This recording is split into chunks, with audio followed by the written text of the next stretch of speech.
Welcome to our deep dive into Eye of the Wolf by Daniel Pennac. You might know him for his captivating adult novels, but he's also a master storyteller for younger audiences.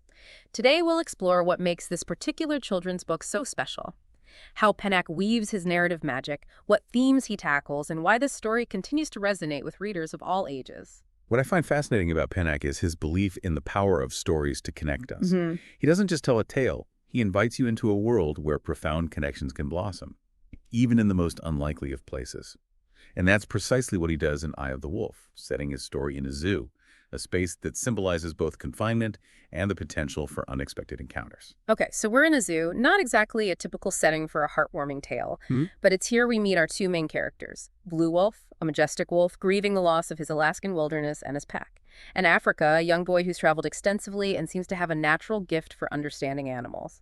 It's an interesting contrast, right? A Yeah. solitary wounded wolf and a vibrant boy, both carrying their own stories, their own losses. Exactly. And that contrast is key to understanding Pennac's message about friendship transcending differences. It's not just about a boy and a wolf becoming friends. It's about recognizing the shared experiences, the capacity for connection that exists beneath the surface, beyond species and appearances. So how does Pinnock bring these two characters together? It's not your typical boy meets wolf scenario, is it? Not at all. Their connection is forged through a silent language, Yeah. a powerful gaze that speaks volumes. Think about it. Blue Wolf trapped in this confined space, stripped of his freedom, and Africa experiencing this strange other world, both feeling a sense of displacement. And yet it's through their eyes, their shared gaze, that they begin to bridge the gap between their vastly different worlds.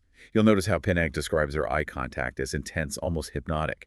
It's as if they're seeing into each other's souls, recognizing a shared sense of longing, of loss, of the need for connection. That's such a powerful image, the gaze as a bridge between two beings who seem worlds apart.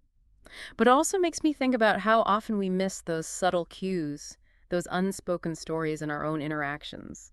We get so caught up in words that we forget the power of a simple look. Precisely, Pennac is reminding us of those primal, essential forms of communication that we often overlook. He's challenging us to see beyond the surface, to recognize that understanding can occur on multiple levels, through gestures, shared silence, and that profound connection that transcends spoken language. It's like he's saying, slow down, pay attention, truly see the other being. But let's talk about how he structures the story, because it's not your typical linear narrative, is it? No, it's not. Pennac uses this almost dreamlike structure, weaving together past and present memories, surfacing like whispers. It's as if the story itself is being pieced together, fragment by fragment, creating a sense of mystery, of secrets slowly being revealed. It reminds me of a tapestry with threads of different colors and textures interwoven to create a beautiful, complex whole, and each thread represents a piece of Blue Wolf and Africa's stories. So let's dive into those individual narratives. Blue Wolf first. What's his story? The Wolf's tale is one of loss and displacement. He recounts his life in the Alaskan wilderness, the vastness of the landscape, the close-knit pack, the thrill of the hunt. It's a world of freedom and instinct, a world that's been ripped away from him. And his journey to this strange, confined world is described in visceral detail, emphasizing the trauma, the confusion, the sense of utter bewilderment. You can almost feel his pain, his longing for the world he's lost. It's heartbreaking, but his story also serves as a powerful reminder of the environmental message woven throughout the book. Right? Blue Wolf's capture is a direct result of habitat destruction, a consequence of human encroachment on the natural world. Absolutely. And Pennac doesn't shy away from depicting the brutal reality of that encroachment. He highlights the interconnectedness of all living things and the impact our actions have on the delicate balance of nature. It's a subtle but crucial message woven into the fabric of Blue Wolf's story, urging us to consider our responsibility to protect the environment and the creatures who inhabit it. It's a message that resonates deeply, especially in today's world. But what about Africa's story? His journey seems quite different, doesn't it? It does. Africa's story is more about exploration and adaptation. He takes us on a whirlwind tour of Africa, each location representing a different stage in his development. Yellow Africa with its scorching sun where he learns resilience, gray Africa with its towering mountains where he discovers the importance of community, and green Africa teeming with life in its lush rainforests where he develops a profound connection with the natural world. It's through these experiences that he develops his unique ability to understand and connect with animals. So while Blue Wolf's story is rooted in loss and confinement, Africa's is about movement and expansion. Yet they both converge in this unlikely setting, the zoo. It's almost as if Pennac is setting up a mirror reflecting the shared experiences of displacement, the need for connection that transcends their vastly different backgrounds. but are their journeys truly parallel? Africa seems to have more agency, more freedom to explore, while Blue Wolf is trapped. Does that affect how we interpret their stories? That's an excellent point. The power dynamic is definitely different. Africa, despite his young age, has experienced a wider range of environments, has had the freedom to move and explore. Blue Wolf, on the other hand, is imprisoned, stripped of his natural habitat. This difference in power does influence how we perceive their stories. It raises questions about the nature of freedom, the impact of captivity, and the complexities of human-animal relationships. But even with these differences, there's a shared sense of loss, a yearning for connection that binds their narratives together. And it's in that shared yearning, that mutual recognition, that their friendship begins to take root. This idea of finding connection in the most unexpected places, it's really at the heart of the book, isn't it? It is. And it's a powerful message, especially in today's world, where division and difference are so often emphasized. Pennac is reminding us that beneath the surface we share so much more than we realize. Think about a time when you connected with someone completely different from you. Maybe it was someone from a different culture, a different background, or someone with vastly different beliefs. Pennac is tapping into that universal experience, that innate human desire to find common ground to bridge the gaps that separate us. And he's doing it through these two seemingly disparate characters, a wolf and a boy, who find solace and understanding in each other's gaze. It's a beautiful and timely message, and the way Pennac uses the zoo setting to highlight this theme is fascinating. It's not just a backdrop, it becomes a symbol of both confinement and the potential for unexpected encounters. Exactly. The zoo represents the limitations we impose on ourselves and others, the barriers we erect based on fear, prejudice, or simply a lack of understanding. But within this confined space, within this other world, as Africa calls it, the possibility for connection still exists.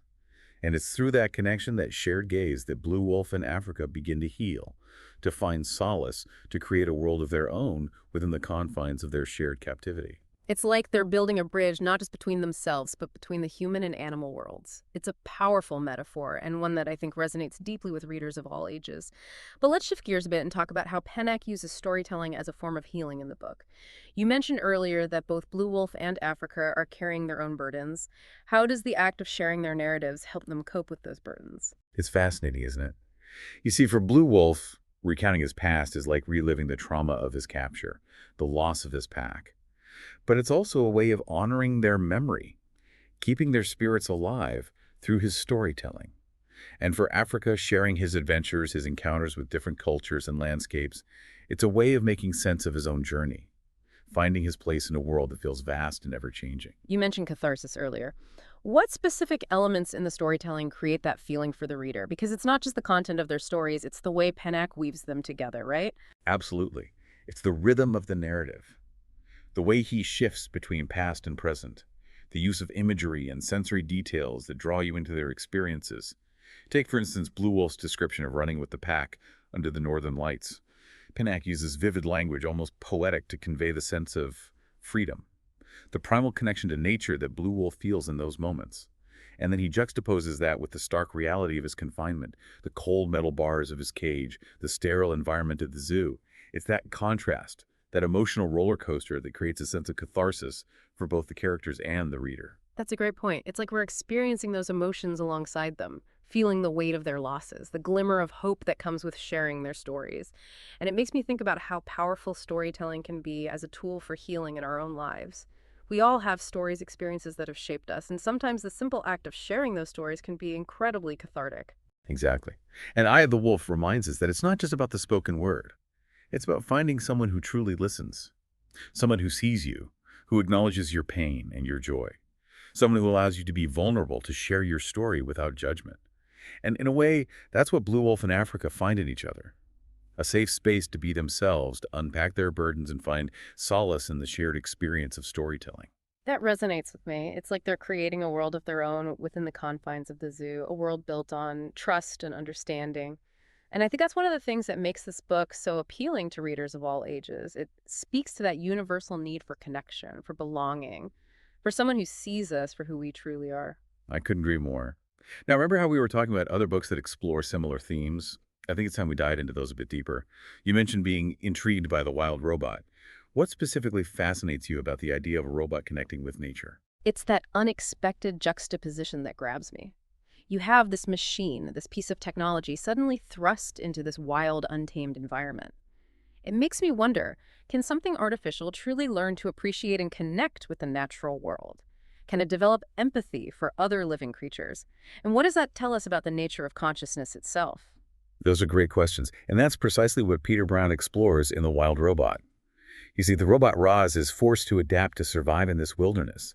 She learns to communicate with animals, builds relationships with them, and even starts to care for them. And through her journey, we begin to question our own assumptions about intelligent sentience and what it means to be truly alive. I love that idea of challenging our assumptions. It's like the book is holding up a mirror to humanity, asking us to reconsider our relationship with technology in the natural world. It's almost like a modern-day fable with a robot as the unlikely hero, teaching us about compassion, resilience, and the interconnectedness of all living things. It is. And that's the beauty of good storytelling, right? It takes us to unexpected places, introduces us to characters we might not normally encounter, and ultimately expands our understanding of ourselves and the world around us. And speaking of unexpected characters and worlds, you also mentioned the snow child, a snowman that comes to life, you said. Now that sounds like a story straight out of a dream. What themes does it explore beyond the obvious magic of the premise? Well, at its core, The Snow Child is a story about longing and connection. Hmm. You have this childless couple who create this snowman, and it magically comes to life, becoming the daughter they've always yearned for. But as with all magical things, there's a sense of fragility, a fleetingness that permeates the story. So it's not just a heartwarming tale about a magical child, there's a darker undercurrent. Exactly. It delves into themes of loss, the ephemeral nature of life, and the bittersweet beauty of impermanence. It reminds us that even the most magical moments are fleeting, and that sometimes the greatest gift is the love we share, even if it's only for a short time. That makes me think about Blue Wolf's story, how he clings to the memories of his pack, knowing that their time together has passed. It's a reminder that even in loss, there's beauty. There's a continuation of connection through memory and storytelling. Absolutely. And that's a theme that connects all three of these books, isn't it? The power of storytelling to preserve memories, to heal wounds, and to bridge the gaps between ourselves and the world around us. Now, I'm curious about The Bear and the Nightingale. You mentioned it's steeped in Russian folklore and features a girl who can speak to animals. Does it tackle the human-animal connection in a similar way to Eye of the Wolf? It does, but with a fantastical twist. Vasya, the main character, lives in a world where the lines between the human and spirit realms are blurred. She can communicate with the spirits of the house, the domovoi, and the creatures of the forest, and she learns that these spirits, these ancient beings, are essential to the balance of nature. So it's not just about communicating with animals, it's about understanding the interconnectedness of all things, the spiritual dimension of nature. Exactly. And Vasya's gift, her ability to see and communicate with these spirits, is seen as a threat by those who cling to a more rigid, fear-based belief system. That reminds me of Blue Wolf and how he's perceived by the zoo visitors. They see him as a dangerous predator, but Africa sees beyond that, recognizing his intelligence, his sensitivity, his capacity for connection. It's like both books are challenging us to see beyond our preconceived notions, to recognize the value and the wonder in things that might seem different or even frightening.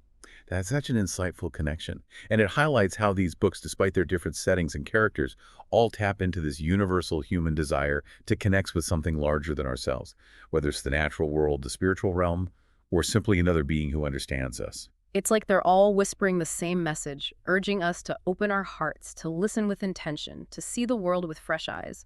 And in a way, isn't that what the deep dive is all about? Guiding you, our listener, on a journey of discovery, helping you connect with ideas and stories that resonate with your own experiences and curiosities. Beautifully said.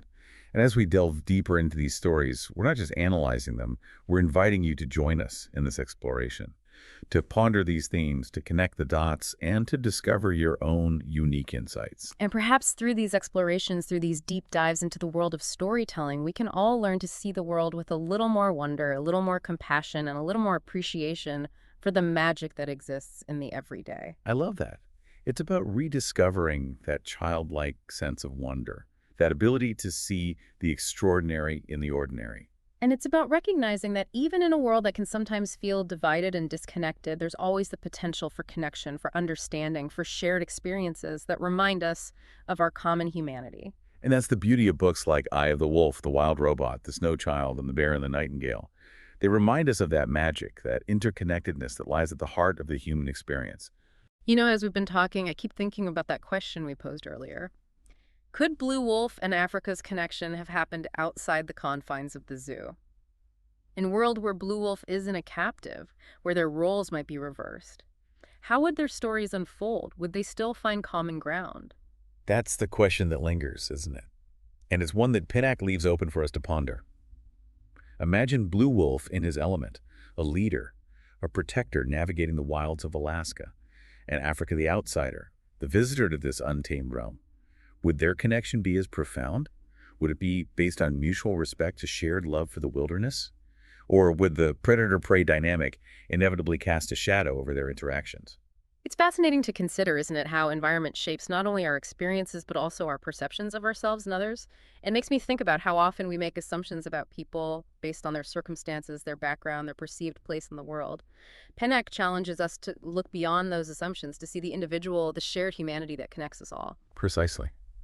And perhaps that's the most powerful message of Eye of the Wolf and the other books we've discussed today. They remind us that connection is possible, even in the most unexpected of places, even between beings seemingly worlds apart.